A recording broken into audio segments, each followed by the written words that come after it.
Do you want to know more about how you can eat for better health and longevity, and how your diet and lifestyle can play a part in chronic disease?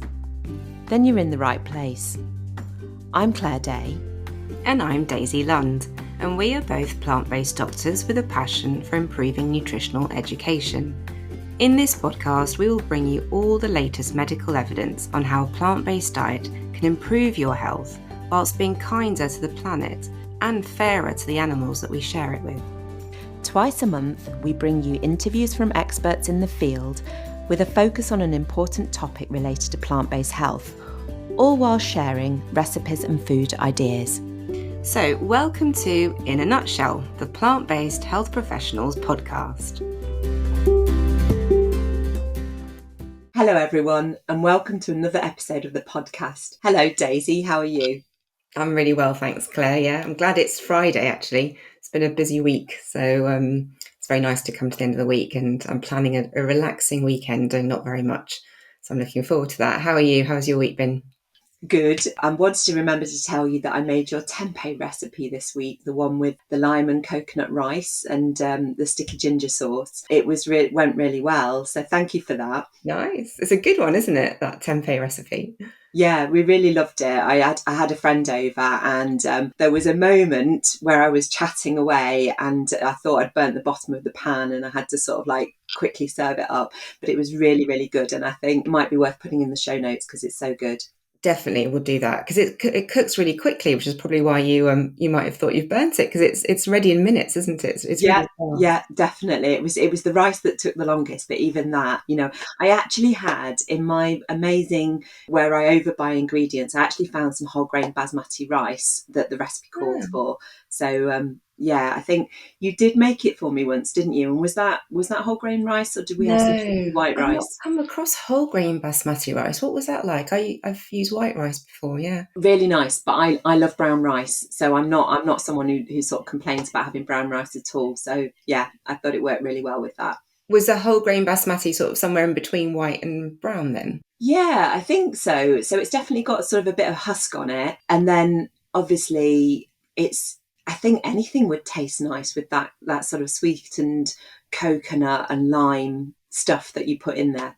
I'll definitely seek that out though, because I am trying to incorporate more whole grains and sort of stick away from the more refined grains. So I'm gonna try and source that whole grain basmati. Do you know what? Really easy to find. I bought mine. I looked at the packet in M&S. I mean, I don't know how long it's been in the cupboard for, but great. M&S is your supplier for that one. Good. Well, it's interesting, isn't it, that we're releasing an episode on menopause this week after there's been this new guidance. Did you see it on menopause and the Equality Act, which is classing menopause symptoms as a potential disability? And we've got those 2/3 of women between 40 and 60 in a survey reporting that they'd experienced menopause symptoms and had felt that these had mostly a negative impact on them at work. So looking at what this means in practical terms, it means reasonable adjustments. That could be rest areas or flexible hours, or even if somebody's wearing a particularly sort of heavy uniform, it might be just relaxing uniform policies. And I thought about this in particular this week when I went into a colleague's room, and I was with a male colleague, and I went in there and I sort of said, "Oh, it's really cold in here." And she just fixed me with a look. We're about the same age, me and this colleague. And she fixed me with a look and she said, "I like it like that." Yeah. So to say, you know where I am with this. I think it is good that it's being talked about in the workplace. I think it does obviously have an impact. But it sounds like you're not having any hot flushes, Claire, with all the soya you're probably eating then. I put it down to that. Yeah. No, I'm feeling absolutely fine. And what about your plans for the weekend? Well, so yeah, the weekend, I'm also planning on not doing too much, but it is nice not to do too much, isn't it? Because we can mull over ideas for future episodes.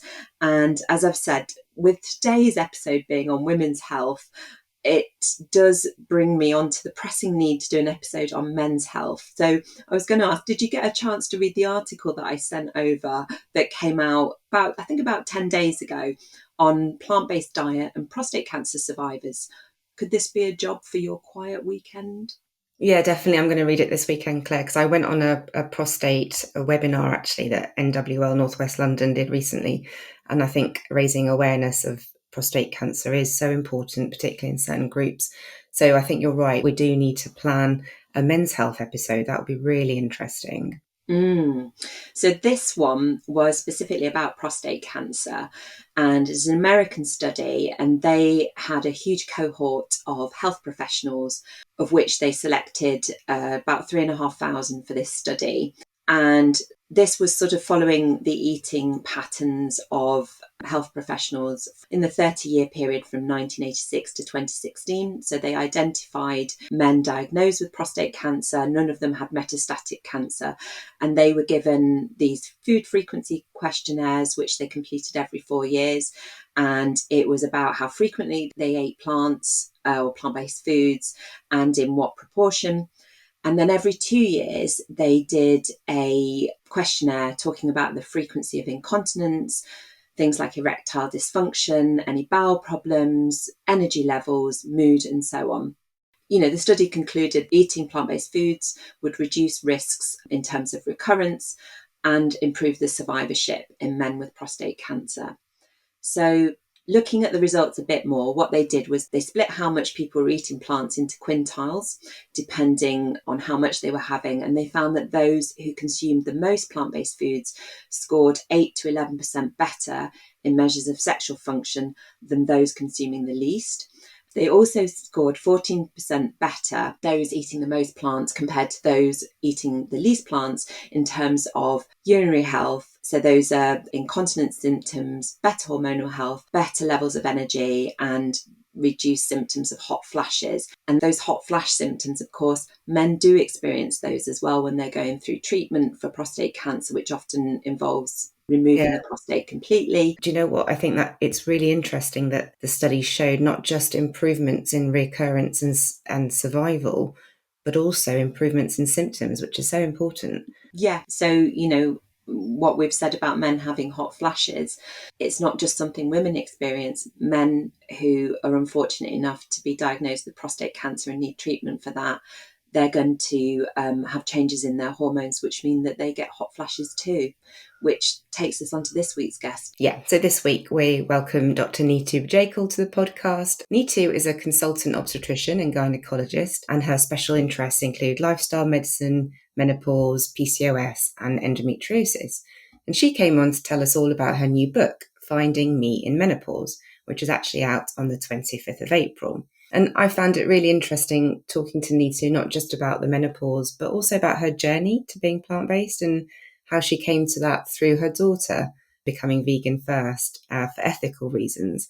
And I love that because I thought it was just really open-minded when a parent can take on board what their children are doing and, make their own changes based on what they learn from their children. Yeah, and that's how my mum has come to veganism as well. I know you're still working on your mum, aren't you, Daisy?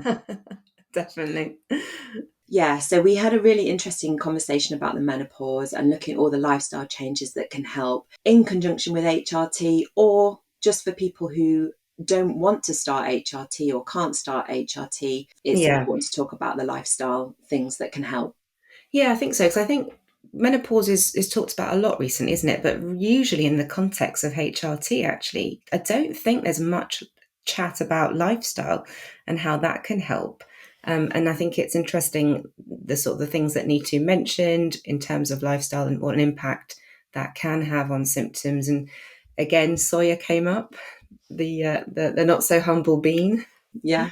So soya, there's studies showing that soya can reduce both hot flushes and menopausal symptoms thanks to the phytoestrogens. And I stumbled across an independent health food shop this week, actually, that sold soya chunks, which I bought, and I'm excited to try because I have not cooked with soya chunks before. Do you cook with soya chunks? I do. Sort of have mixed experience with them, because if you put them into a dish too early and they just sort of stay there, you think that they're going to be really delicious because they'll absorb the stock of whatever you're cooking, but they can go a bit mushy and a bit like something you want to avoid in a stew. And to be honest, I used to eat them a lot more, and now I've got so into all the different types of beans, I sort of prefer a bean in its straight form. Okay, that's interesting. I'll cook with it and let you know. So tip is not to put it in for too long then, not to treat it like meat, I suppose. I don't think it needs to be in there for ages. But again, it's a great transition food, and if somebody's missing the texture or the taste of meat, I think it works really well in stews and things. Okay, I might give it a try. But listeners, if you've got any tips for me on how to make a nice recipe with soya chunks, do send them in. So shall we go to the interview, Claire? Yeah. But before we do, please can we remind you to send us any questions or queries to inanutshellpodcastuk@gmail.com. And if you have time to rate, review and share the podcast, we'd really appreciate it. So this week we have Dr. Nitu Bajekal on the podcast. Dr. Bajekal is a consultant obstetrician and gynaecologist in London with nearly 40 years of clinical experience in women's health. She is a fellow of the Royal College and writes extensively on women's health, as she is passionate about educating women with reliable medical and lifestyle information. Nitu is the co-author of Living PCOS Free, which she wrote with her daughter, nutritionist Rohini Bajekal, and her second book is due later this year, which will be focused on the menopause. So welcome, Nitu. It's great to have you on the podcast. Thank you. It's always funny to hear yourself being introduced and you think, okay, that sounds really nice. Is that me? Cool. Well, we actually had more to say, and we hope that more will come up about you as we're talking to you. Yeah. First of all, we just want you to tell us more about your journey to becoming plant-based. Okay. So I have always been brought up as a plant-based or plant predominant. I grew up in India. To parents from Southeast Indian extraction, but we lived in Bengal, which is a very heavy fish and meat eating state. We were vegetarian because of the religious background, although my parents were not religious at all. And so I grew up eating a plant predominant diet. We did have some oil and some milk, but because my mother was a teacher, my father was an engineer, there wasn't a lot of money to go around. And so oil and milk and things were premium products. So we had very little of that. So really, in today's term, it was mostly a whole food plant-based diet. And I was very sporty and I was very cross with my mother because I would want to have toast with butter and cereal in milk like my friends did. Instead, I was getting idlis and sambar and rotis and sabji. And my mother would have none of it because she would say, look at you, you're the tallest, you have the fastest timings. I was quite at a good level with athletics. So from a very young age, having had polio as a baby and just before the vaccine came out, so they were very proud of my sporting achievements. So she wasn't going to change my diet. And so, as all teenagers do, I rebelled and I went to my Bengali friends' houses and ate a little bit of goat because it was delicious and I needed to do something different. My mother was a bit heartbroken because she wasn't religious. She was actually an ethical objector. And she said, don't you hear because in India, often the butcher shop, the goats would be tied next to your house. So you'd hear them crying all night. And I said, well, they're already dead. So I must have eaten goat, I don't know, 3-4 times in my life. Then I went to medical school where, again, our hostels were predominantly plant-based. And we didn't really get served chicken and meat or eggs even. I met Rajiv, my boyfriend. I was 18. So once a month, we would splurge out with friends and have some chicken, which was all cut up into pieces. So you never thought of them as meat. And so it didn't occur to me that what I was eating was wrong. And then when I moved to the UK, I was pregnant with my second daughter. I was just turning 30. And I saw two things that happened all in one day. I saw a program on BBC which showed a sheep being shorn in Australia, and I saw the fear in their eyes. And the same day I thought everybody was so happy we were moving to the UK because we would be eating meat for breakfast, lunch, and dinner. We were so lucky because meat was expensive in India.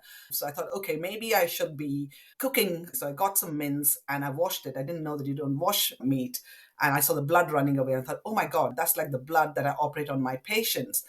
And I became vegetarian again completely. And then about 10 years later, my younger daughter came home and decided she was going vegan. I tried to convince her to be vegetarian and she said, no, white equals red. The dairy cow becomes slaughter meat. I'm not eating any of that. So I quickly became vegan and so did Rohini.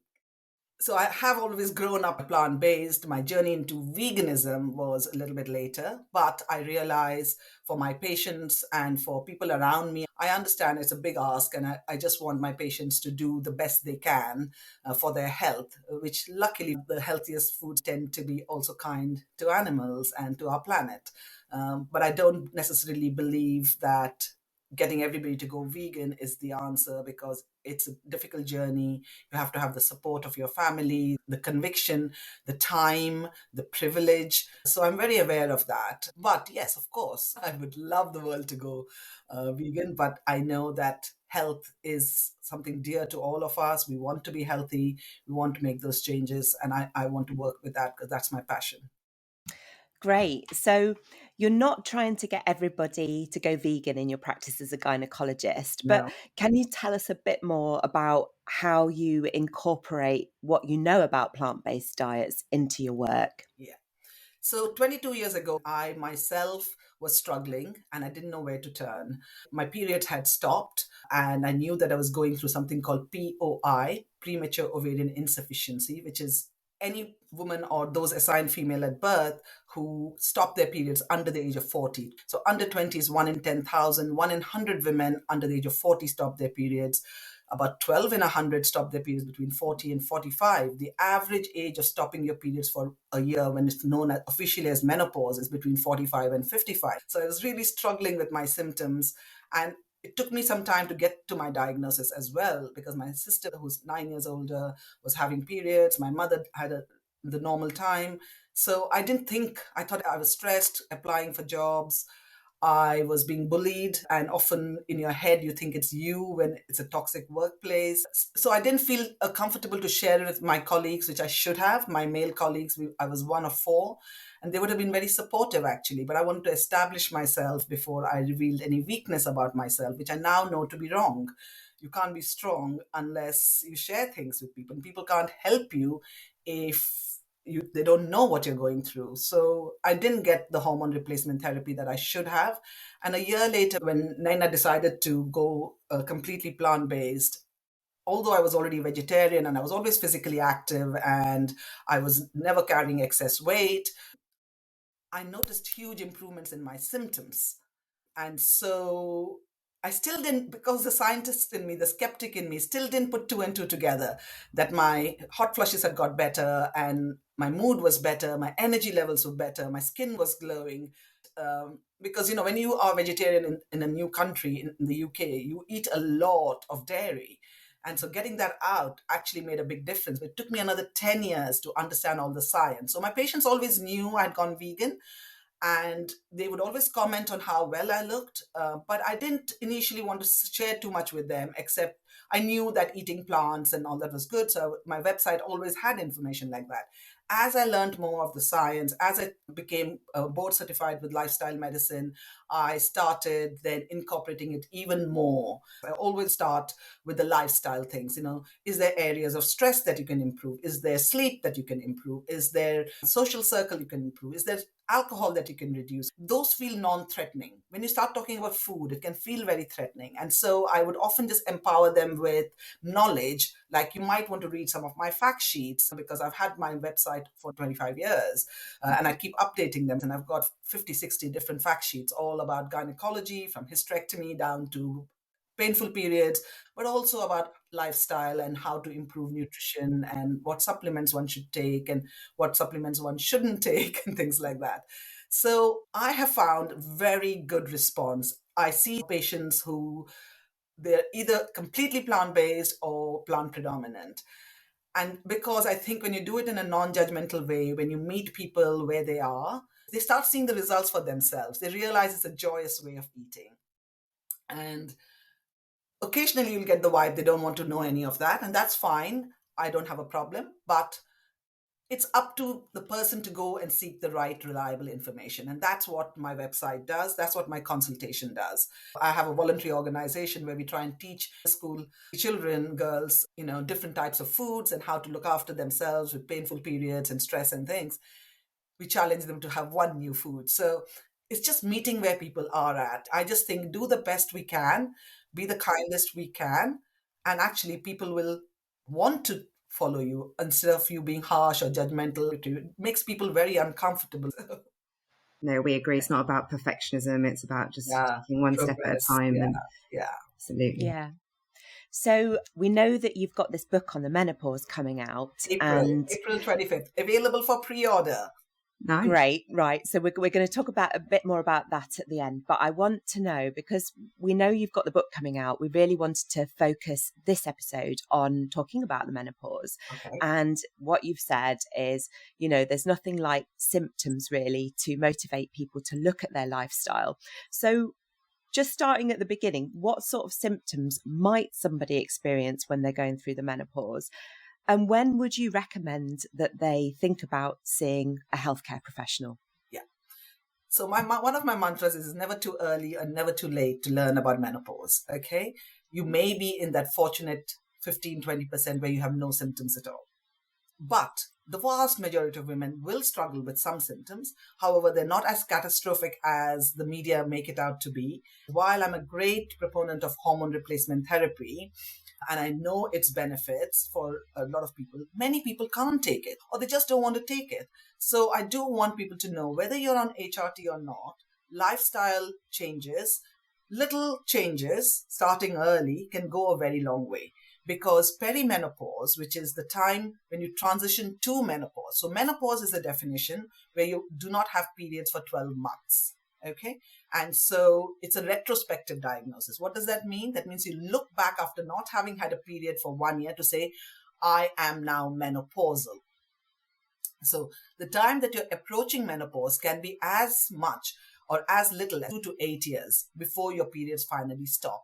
And that is known as perimenopause. So if the average age of menopause is around 51, but the range is between 45 and 55, your perimenopausal symptoms of hot flushes, mood changes, lowered libido, there are 34 different symptoms. You're not going to have all of them, but hot flushes are the most commonly reported ones. But only 1 out of 3 women will go and seek help, even though 80% of women in the Western world will have hot flushes. And these symptoms may start when you're 36, 37, 38, when sometimes you may not even have started thinking about starting a family, So that is why I have a whole chapter in my book also about fertility and understanding about contraception, about STIs. All these things are important for women as we approach menopause.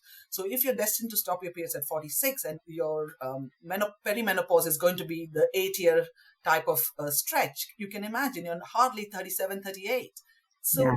And you're at the peak of your career, you're trying to forge ahead and you're having all these symptoms. Then suddenly your periods, which may have hopped and skipped or actually been still normal, they start getting crowded, they start getting heavier, but suddenly they all go back to being normal.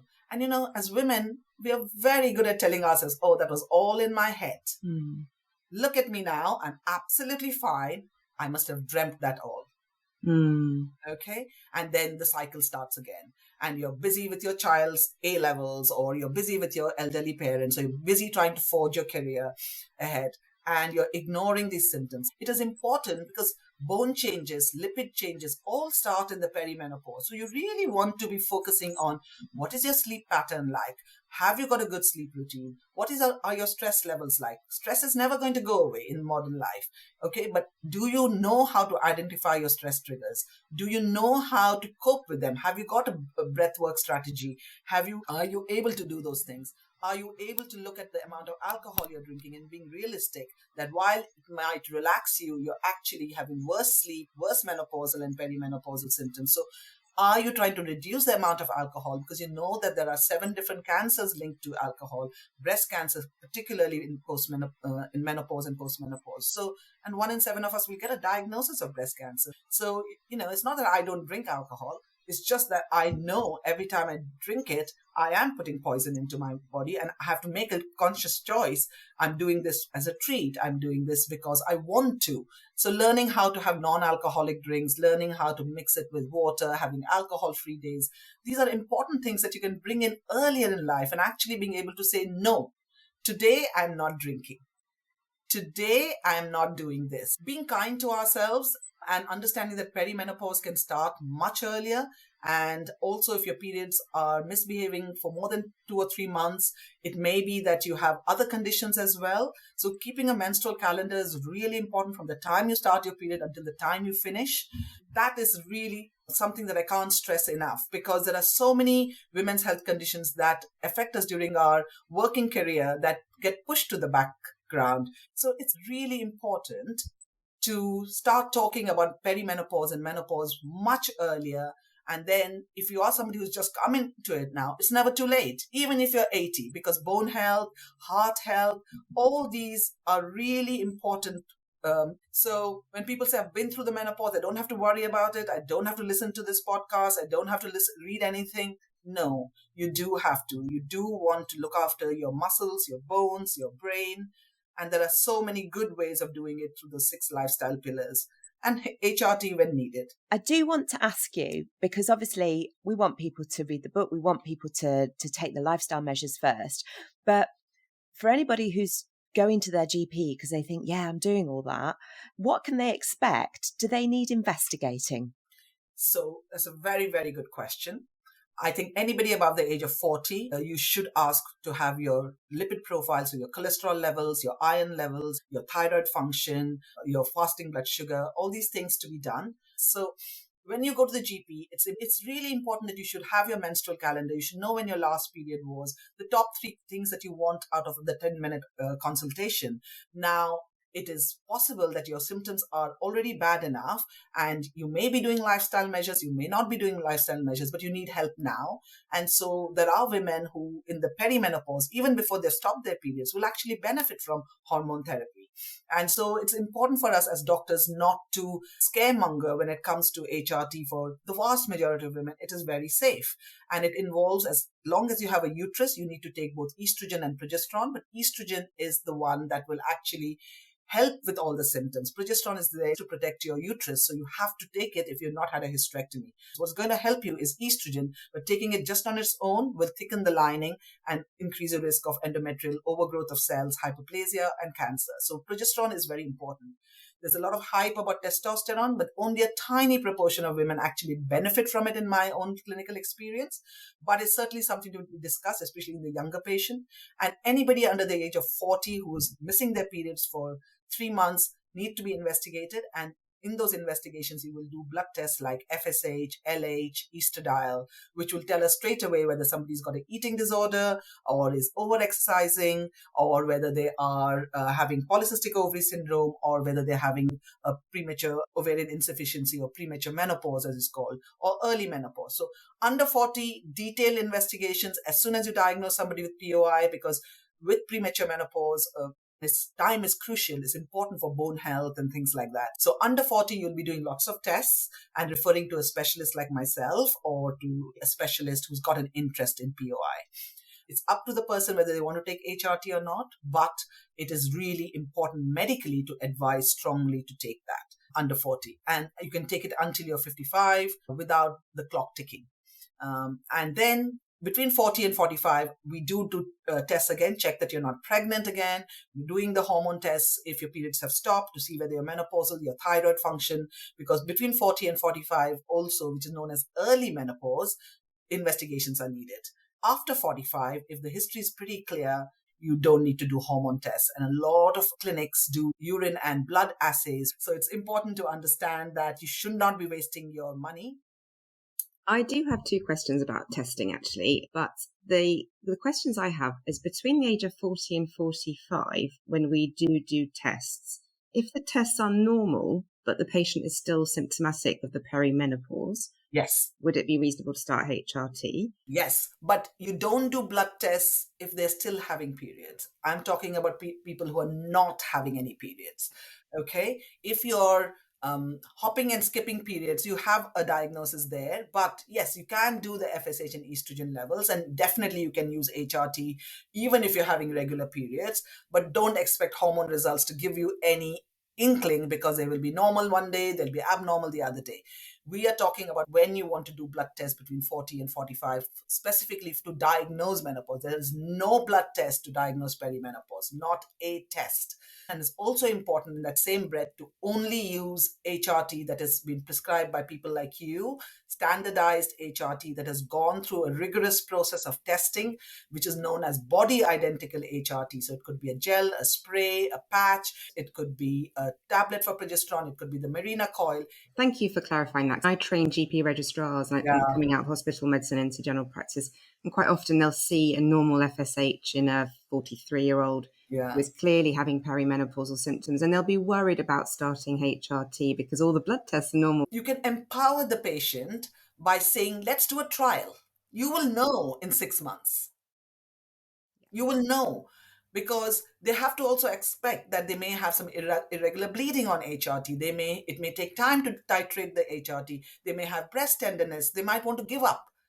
A lot of women, half the women who start HRT give it up because they've not been counseled properly. Okay, interesting. So they're missing out a big opportunity for bone health, heart health, maybe even protection for brain health and symptomatic health. So definitely there's a place.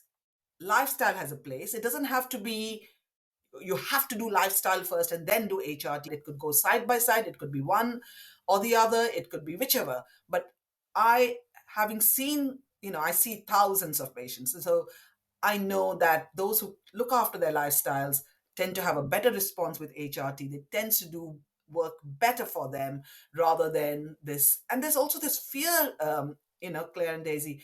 Women are so scared they think they're going to get old and haggard and society is going to reject them. This is the trope that I don't want women to think, Yes, it can be very difficult for some, but for a lot of people, it isn't. So, and it also might be like a second spring, So you just have to think about it. It can be hard when you're going through the symptoms. I remember very clearly. So I'm not trying to minimize anybody's symptoms, but I also don't want you to be defined by a menopausal woman or defined by menopause. It really bothers me to see the current narrative that, it's great we're talking about menopause, but it seems to be very one-dimensional, as if it's all doom and gloom. And I don't want that message to go out. My book's called Finding Me in Menopause. And my book club friends, who are all similar age to me, said, why do you call it Finding Me in Menopause? We were never lost. I said, great. You weren't lost. I was. So it's my book. I can say what I want. And I know a lot of women are lost and they do need the guidance. Yeah. I mean, I know you said we can start medication, we can ask them to do lifestyle stuff as well. But if as a GP, and it's always very difficult getting people to engage with you on lifestyle advice, Correct. But do you have a good, I guess what I'd call sort of an elevator pitch of what the evidence is for cutting down on alcohol, for maybe doing the plant-based diet, and how, or specific foods, Totally. how that can help with the menopause symptoms? Totally. So it depends. You have half the women who don't have the time, don't want to listen. They want the HRT, and that's fine. And then when they come back to you for the review in 3 months, that's when you start introducing. Now that you're feeling better, do you think you can start maybe bringing in some tofu every day? There's a nice study by Dr. Neil Bernard, a randomized trial which showed that eating half a cup of mature soybeans in the presence of eating lots of fruits and vegetables, having half a cup of mature soybeans was enough to reduce people's hot flushes by 80%. So why don't you have a handful of tofu and a cup of edamame beans and a cup of soy milk and soy yogurt? Nobody's ever spoken to them about it.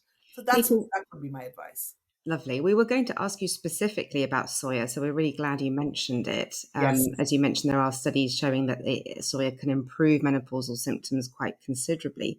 But what I would say is there's still quite a lot of misinformation about soya. And I actually have patients coming in saying they're worried about breast cancer risk, whereas we know it's the opposite. Can you tell listeners a bit about the evidence to prove that soya is safe? I don't get paid by any soy company, but it's one of my absolute passions. I eat about 4 portions of soy every day. So the recommendation is you try and eat between 2 and 4, I would say, for perimenopausal and menopausal women, because you don't want to eat 10 portions. The reason is not because it's unsafe, but the reason you don't want to do that is you'll be cutting out on your vegetables, on your potatoes, your sweet potatoes, your whole grains, your fruits, and all that. So you want to have between 2 and 4 portions. What is a portion? A cup of soy milk, a few cubes of tofu that fit into your hand, a handful of edamame beans, tempeh, miso, things like that. So the soy is a bean. It has got as much protein as egg white. So it's like the king of protein. So that's one of the good reasons to have it as you get older. It also has lots of micronutrients. It was discovered about 5,000 years ago in China, and it's been consumed by the Southeast Asian countries for between 3,000 to 5,000 years, okay, with no problems with fertility, no problems with breast cancer. We, in fact, know that soy reduces cardiovascular disease, especially the fermented soy foods like tofu and tempeh. We also know that it reduces lots of cancers. So there's a 25% increase in aggressive prostate cancer with intake of dairy, while there's a 25% reduction of prostate cancer in men on regular intake of soy. Now, ideally, you do want to start introducing soy to your child or in early adult life, because we know the studies are more promising in that stage for breast cancer. And so we do know there's a reduction in breast cancer because soy acts as an anti-angiogenetic mechanism. It's got a very complex mechanism. It also, the reason it has all the bad press, both in the plant-based community as well as in the general community, is to do with a lot of misinformation being spread, but also because it has something called isoflavones, which are plant estrogens. Linseed or flaxseed have it, but soy has a good amount of isoflavones. And the beauty about the soy bean is that while when you drink, say, dairy milk or red meat, it will work on both the alpha and the beta receptors of estrogen. In soy, it works only on the beta receptors. So what it does, it beautifully blocks the beta receptors, which means that it reduces your chance of breast cancer. Okay, it will promote bone growth, it will reduce hot flushes. So it's because of this dual action. It's known as a SERM activity, selective estrogen receptor modulator activity, that it is so magical in its action. And that's why it's a shame when I see people having almond milk and rice milk, which is basically water, so great to drink it, but not going to bring you any nourishment or nutrition. So you want to have the soy in your lifestyle, whichever gender you identify as, and whatever age group you may be. While dairy, 2 to 3 out of 100 are actually allergic. And the vast majority of the world's population is lactose intolerant, especially as you get older. So that bloating is not down to the beans. It's usually down to the dairy products that you're eating. Fantastic. Thank you. So just going back to bone health, which you mentioned a couple of times, and the importance of maintaining our bone density as we go into the menopause, what can we do if we're not advocating for dairy? Because people still associate calcium and dairy. So what should menopausal, perimenopausal women consider for their bone health? Yes, dairy does have some calcium in it, does have some benefits, but not over soy, because soy comes with all that. And I always recommend that you have soy milk that is fortified with vitamin D and calcium. And in the UK, you should then opt for the non-organic version, because organic, they're not allowed to put anything other than the soy bean itself. All the soy in the UK is certified by the Sustainable Roundtable of Soy, and so you don't have to worry about the GM modified foods. Not that there's anything wrong with GM, but that's a whole different discussion. And always choose tofu that is calcium fortified. And same way, you can have sesame seeds and green leafy vegetables, and orange has plenty of calcium. I would not recommend calcium supplements, and I would instead suggest always taking a vitamin D supplement, a B12 supplement, especially if you're above the age of 50, omega-3, especially as you're getting older, algae-derived omega-3. But bone health is much more than just calcium. And that is why it's so important to start doing strength training, building your muscles so that you don't have sarcopenia, osteopenia so that you don't have osteoporosis, especially if you have a family history, making sure that you're lifting weights. If you're very small built, having a weighted vest or little weights on your wrists and legs so that when you walk, you increase the weight, along with avoiding the calcium thieves. So alcohol, lots of coffee, sugar, salt, these animal foods, which are very rich in the acidic protein. So you want to make sure that you're trying to keep these at a minimum to improve your bone health. And at the time, increasing foods like soy and green leafy vegetables to improve your bone health, and doing all the exercises that we talk about. It's really, really important. Brilliant. What about creatine? I've been hearing a little bit about creatine supplementation. Yes, creatine, I have a whole chapter on bone health written by Rajiv in the book, and Rohini writes a chapter all about protein as the woman goes older. So creatine is a very important addition, especially if you're training. And, there's a range between 2 to 8 grams, and there's lots of discussion about it. I would say, and we recommend about 4 grams of creatine in your diet, into your porridge and things like that. But again, look at your entire lifestyle. I don't believe that one supplementing one thing is actually going to be that superfood. Just because you eat blueberries and the rest of the time you're having a liquid diet of alcohol, stand you in good stead now. So when you say people that are training, you mean even sort of just recreational, if you're a Yeah. runner Going or to you the go to the gym, lifting some weights. I think if you ask Rajiv, he'll probably say all women as they are approaching menopause should be taking creatine. Yeah, that's what I've But been hearing recently. It's something yes, I hadn't come yeah, across in the yeah, past. yeah. But as I said, I just don't think just focusing on one aspect, whether it's calcium or creatine, is going to be the solution to long-term health and optimizing your health. If you're not looking at all the lifestyle factors, I think you'll be doing yourself a big disservice. I don't know whether you have a view on what are the most resistant symptoms of the menopause to treat, and whether just some weight gain and loss of libido is just a normal part of aging and people might be expecting too much. What do you think about that? Um, I'm not here to say what people expect or don't expect.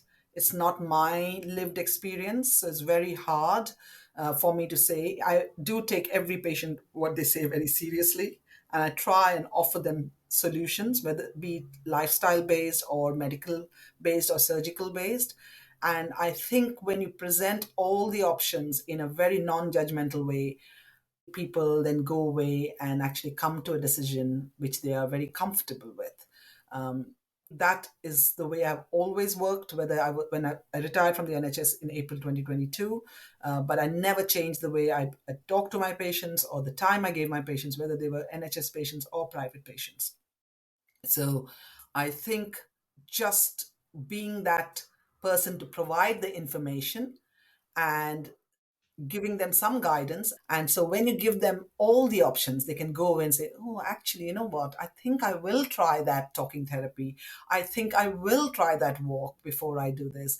I will think about body neutrality rather than body positivity. You have to learn to love the body that you've been given, because you can't really change too much about it, and there are certain facts that you have to live with, but you have to be able to accept it. If you're going to be really upset about it every time, then you do need help, whether it is in the form of medications or CBT or HRT or lifestyle. You do need help. So that would be my answer. I don't tend to see resistant patients, I have to say. Uh, I tend to sort of manage to get them onto my side when I, get that sensation. Or I'll know straight away they don't want to engage in one aspect. They do not want to talk about HRT. And that's absolutely fine. They can go and read about it on my website, and I talk to them only about lifestyle. Or I will talk to them about other complementary therapies that can help, hypnosis and things like that. So it's important to read the room, is what I would say. But on that note, I've seen a lot of patients who don't want to try HRT for whatever reason and are perhaps following lifestyle measures. They often ask my advice on herbal things they can buy from health food shops and supplements. Can you give us an idea as GPs what we ought to be advising? Yeah, that's why I've dedicated a whole chapter to to that. I would try and tell people to steer away from expensive supplements, collagen supplements, and various herbal supplements. Some of the supplements may be okay, and then you have to look for the THC, where it is the recommended, it's been approved. So red clover, for example, can help some people, but you have to remember we don't have large scale studies. And when you're putting it into a tablet, I'm very skeptical, because then it is no longer natural. A lot of these supplements are peddled to people. It's a billion dollar industry. And I would say it breaks my heart. Patients take out 15, 20 bottles and ask them how much they're spending. They're much better off having a massage or seeing their acupuncturist or having some hypnosis. We know that these things can really make a difference for people. Yeah, absolutely. And you can get HRT for free almost. You can get it with a very minimal prescription if that's what's actually right. And the truth is, they don't still get away with all their symptoms. So doing lifestyle, if you don't have the symptoms anymore, that's great. And you don't want to take HRT, or you can't take HRT. But just piling on herbal supplements, which may have side effects, often do no good at all, but they Yeah. also may have side effects. So Yeah, we haven't really drilled down on HRT in this episode, but can I just ask you, because I think as prescribers, we obviously have to keep up to date with the evidence, and you mentioned the studies that actually have, well, I suppose, put a lot of prescribers off HRT back yeah, in the 90s. But really things have moved on now, and we realise yes, that HRT is safe for most women. But what would you say when doctors are counselling patients about the risk factors? In general practice, we're using transdermal yes, estrogen, so we yes. know that we don't have to worry about things like blood clot risk and that sort of thing. But with the breast cancer risk, there's still a bit of a question mark, isn't Yes, there? there is What a is your question mark. advice? So if you're using it for long term, so generally my patients who go on hormone replacement, the ones who love it, don't come off it till they're 90. Although the guidance is that you use it for the period, so about 5 years, up to 10 years, and annually you have a review with your GP and with your doctor, and see whether it's doing the right thing for you. Do you need to change anything? Do you need to bring it down? Do you need to take it up? But the risk of breast cancer increases slightly. 2 extra cases in 100 compared to 8 in 100 when you're carrying excess weight or drinking alcohol and things like that. So really very, very small risk. And the risk doesn't start really until you are into your, I mean, we say 5 years, but we say actually 10 years. We don't have studies for women starting HRT for the first time at the age of 60 and above. So it's a very individualized discussion. But if you're already on it, then you may wish to continue with it, but accept that there's a smaller risk. And so I wouldn't stop people. You can come off it and you don't have to wean yourself off. You can suddenly stop, you can wean yourself off. I tend to wean my patients off.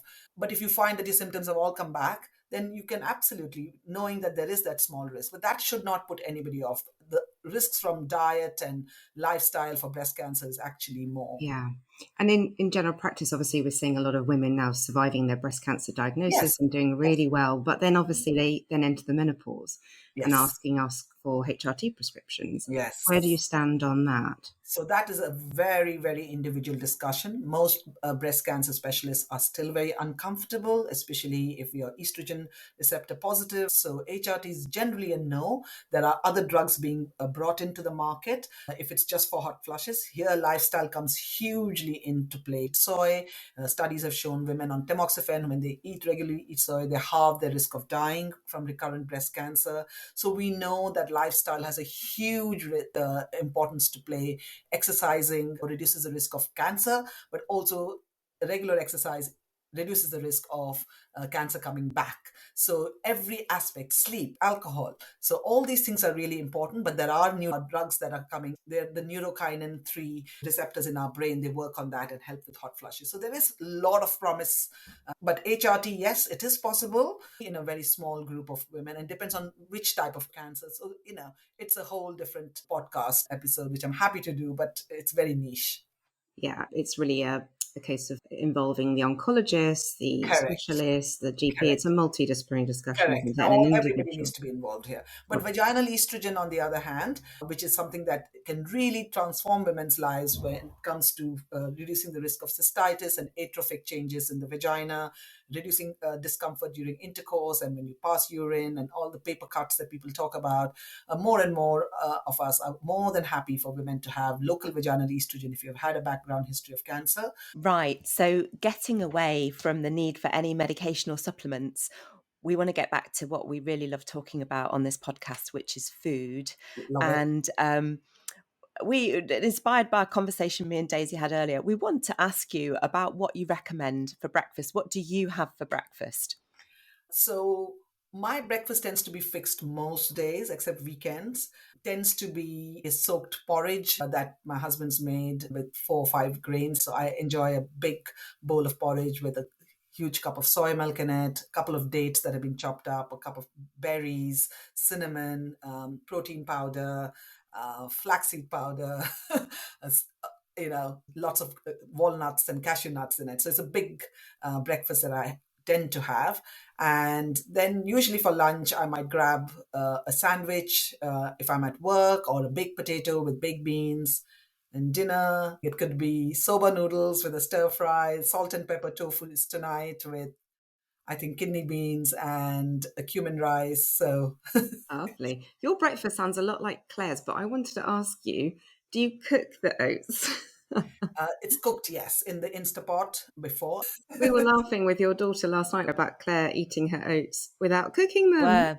Yeah, you can soak them in hot water. So the rolled oats, you can just soak them in orange juice like the Nordic countries and have them. And I do love a good South Indian meal or tofu scramble. I've got a wonderful recipe on my website, which I have to say, Oh, that's a I good haven't breakfast. found anybody else's tofu scramble to be as good. Oh, lovely. We'll have to look at that. No, well, Claire, tell us about your breakfast. We're doing breakfast today, aren't we, rather than dinners? Because Okay, tell us. you don't cook your oats.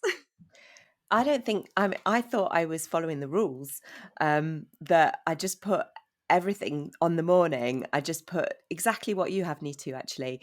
Handful of oats, chopped date, maybe a spoonful of cacao or some Yeah. cacao nibs. And then I just chuck my frozen fruit in there. And if I'm having to eat it more quickly and it hasn't got time to defrost, then I'll put a bit of boiling water on there, but then basically the cup of soya milk as well. And and do you know what you get used to is once it becomes a habit, it's what you Yeah. love. And it's kind of weird having to have breakfast out, because I have to say that in its form is not really served anywhere that I've found. You've No, got your no. favourite. Absolutely. And it's actually it's a very menopause friendly breakfast. Flaxseed, we know, reduces the risk of breast cancer. Yeah, flaxseed It's was got, in there. yeah, and it should be milled. So flaxseed and chia seed ideally should be milled to release the omega-3s and the phytoestrogens. Porridge oats itself has phytoestrogens. So soy milk has it. So it's like literally a menopause powered Oh, breakfast. lovely. Well It's a done. perfect breakfast, Claire. Well done, Claire. What about you, Daisy? Well, I do like the similar sort of thing, but I'd prepare it overnight so that the next morning the oats are really soft.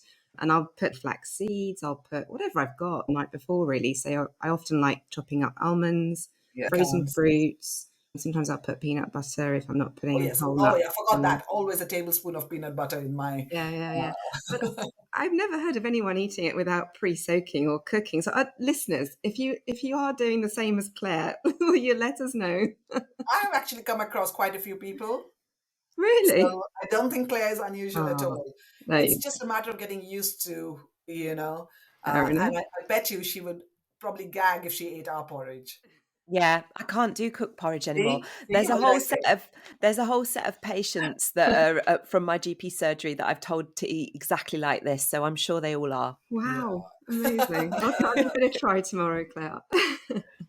Well, listen, Nitu, thank you so much for your time and expertise. We've really enjoyed chatting with you. It's been such fun and we've learnt so much. Thank you. Really enjoyed Yeah, it. and to just saying about the book. Yeah, it's called Finding Me in Menopause. It's available on all bookstores for pre-order right now. Finding Me in Menopause, and it's flourishing in perimenopause and menopause using lifestyle and nutrition. But I also discuss all the common questions my patients ask me. It helps you to understand your body. I'm also talking directly to you and I share my own experience. So I think it's a book that most people will enjoy. I don't think there's any age limit really for it, although it is targeted to women after the age of 35, 40. But those who don't want to buy the book, a lot of my information is on my website, which is completely free, www.nitubajekal.com. And also, I'm very active on TikTok and on Instagram. So everything is free. I answer questions. I just want to spread the information. That's fantastic. Thank you, Nitu. So the book is already available to pre-order? Yes. Excellent. We'll put a link in the show notes. Thank you. Thank you once again. All right. Thanks very much. You're welcome.